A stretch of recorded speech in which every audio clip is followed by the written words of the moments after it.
शारीरिक शिक्षा की परिभाषा लिखिए तथा उसके क्षेत्रों का वर्णन कीजिए। 8 नंबर, यह प्रश्न 8 नंबर का आएगा, इसलिए इसका आंसर आपको विस्तार पूर्वक लिखना है। प्राचीन काल से ही शारीरिक शिक्षा का मानव समाज में महत्वपूर्ण स्थान रहा है। जैसे जैसे विश्व में सभ्यताओं का विकास हुआ, उसके साथ साथ शारीरिक शिक्षा का भी विकास होता गया। लोगों की यह धारणा है कि शारीरिक शिक्षा का अर्थ केवल शारीरिक अंगों के विकास से लिया जाता है, किंतु यह शारीरिक तथा मानसिक विकास दोनों में महत्वपूर्ण योगदान करती है। सामान्य शिक्षा के क्षेत्र में शिक्षा का लक्ष्य केवल शिक्षा देने से होता है, जिससे कि कोई व्यक्ति शिक्षित हो सके, किंतु शारीरिक शिक्षा का शाब्दिक अर्थ शरीर की शिक्षा से है। वास्तव में शारीरिक शिक्षा शब्द बहुत कठिन एवं विस्तृत आधार वाला है या जटिल है। समय के साथ साथ इसके अर्थ में भी बदलाव आया है। इसके अर्थ को निम्न परिभाषाएं स्पष्ट करती हैं। शारीरिक शिक्षा शिक्षा पद्धति का एक अभिन्न अंग है, जिसका उद्देश्य नागरिकों को शारीरिक, मानसिक, भावनात्मक तथा सामाजिक रूप से शारीरिक गतिविधियों के माध्यम से सशक्त बनाना है या मजबूत बनाना है, तथा जो गतिविधियां उनके विकास में सहायक हो, उस प्रकार की शिक्षा प्रदान करने से है। शारीरिक शिक्षा शिक्षा की व्यवस्था है जिसमें शारीरिक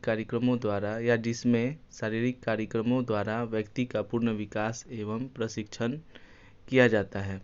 शारीरिक कार्यक्रम द्वारा बच्चों को विकसित कर शिक्षित किया जाता है या तथा शारीरिक कार्यक्रमों द्वारा संपूर्ण बच्चों को शिक्षा दी जाती है। शारीरिक कार्यक्रम साधन है और उन्हें इस प्रकार चुनकर कराया जाता है कि इनका प्रभाव बच्चों के संपूर्ण जीवन पर हो सके, जिससे शारीरिक, मानसिक और मनोवैज्ञानिक रूप से उनका विकास हो सके। इसमें उन्हें शरीर में मौजूद मांसपेशियों के कार्य तथा उनकी क्रियाओं के बारे में जानकारी दी जाती है, जो व्यक्ति के सामाजिक व्यवहार में परिवर्तन करती है, जिससे वह सामाजिक रूप से एक सभ्य नागरिक के रूप में जीवन व्यतीत कर सके तथा औरों को भी प्रेरणा दे सके। इसका उद्देश्य शारीरिक, मानसिक, भावनात्मक तथा सामाजिक रूप से परिपूर्ण व्यक्ति का निर्माण करना है। यह मनुष्य के चरित्र निर्माण में सहायक है तथा यह शिक्षा बालक के संपूर्ण व्यक्ति के विकास के लिए भी जिम्मेदार होती है। अब जो है शारीरिक शिक्षा के क्षेत्र या स्कोप क्या है। शारीरिक शिक्षा पढ़ने से या इस क्षेत्र को चुनने से भविष्य में इससे क्या लाभ हो सकते हैं, तो रोजगार संबंधित जानकारी इसमें आपको देनी होगी। उत्तर इस प्रकार है। शारीरिक शिक्षा का उद्देश्य बच्चों और युवाओं को सीखने के अनुभव प्रदान करना है तथा शारीरिक शिक्षा विद्यार्थियों को एक सभ्य, उद्देश्यपूर्ण जीवन व्यतीत करने के लिए प्रेरित करती है, जिससे वह विभिन्न क्षेत्रों में अपना भविष्य निर्माण करते हैं। शिक्षा के माध्यम से विद्यार्थी खेल अकादमी, स्वास्थ्य क्लब, खेल के सम्मान में विभिन्न कैरियर विकल्प बना सकते हैं। इसके अलावा commentator, sports journalist, sports training teacher, school college में फिजिकल ट्रेनिंग टीचर के रूप में सेवा प्रदान कर सकते हैं। आज की युवाओं में जिम जाने, व्यायामशाला जाने का क्रेज बढ़ा है। जिम ट्रेनर के रूप में भी शारीरिक शिक्षा का विद्यार्थी अपना करियर बना सकता है। अनेक शहरों तथा ग्रामीण क्षेत्रों में भी बच्चों में खेलों के प्रति रुचि बढ़ी है। उनमें योग्यता होते हुए भी उचित प्रशिक्षण न मिलने के कारण प्रतियोगिता में वह पिछड़ जाते हैं। अनेक संस्थाएं, NGO वगैरह जो हैं या वो बच्चों के विकास के लिए कार्य कर रही हैं। उन सरकारी तथा गैर सरकारी संस्थाओं में प्रशिक्षक के रूप में योगदान दिया जा सकता है।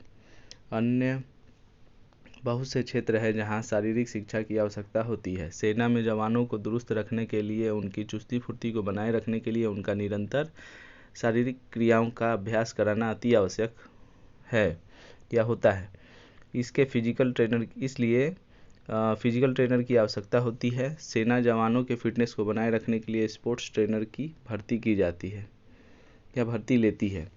खेल सामानों को बनाने वाली बहुत सी कंपनियां अपने सामानों की गुणवत्ता बनाए रखने के लिए फिजिकल एजुकेशन से संबंधित कोर्स किए हुए विद्यार्थियों को अच्छा मौका देती है। जैसे बहुत सारे खेल हैं जिसमें सुरक्षा उपकरण होते हैं, जैसे हेलमेट वगैरह होता है, चेस्ट गार्ड वगैरह होता है, लेग गार्ड वगैरह होता है, शूज़ अच्छे क्वालिटी को किस प्रकार बनाना है, या रनिंग के लिए जो एथलीट पर्सन जो शूज़ वगैरह यूज़ करते हैं, या फुटबॉल के खिलाड़ी जो स्पोर्ट्स शूज़ यूज़ करते हैं, तो उनकी गुणवत्ता को किस प्रकार से अधिक बढ़ानी है और किस प्रकार की कमियों को सुधार करके उसको अच्छे क्वालिटी या अच्छे गुणवत्ता वाले प्रोडक्ट को खेल सामानों को मार्केट में लाना है।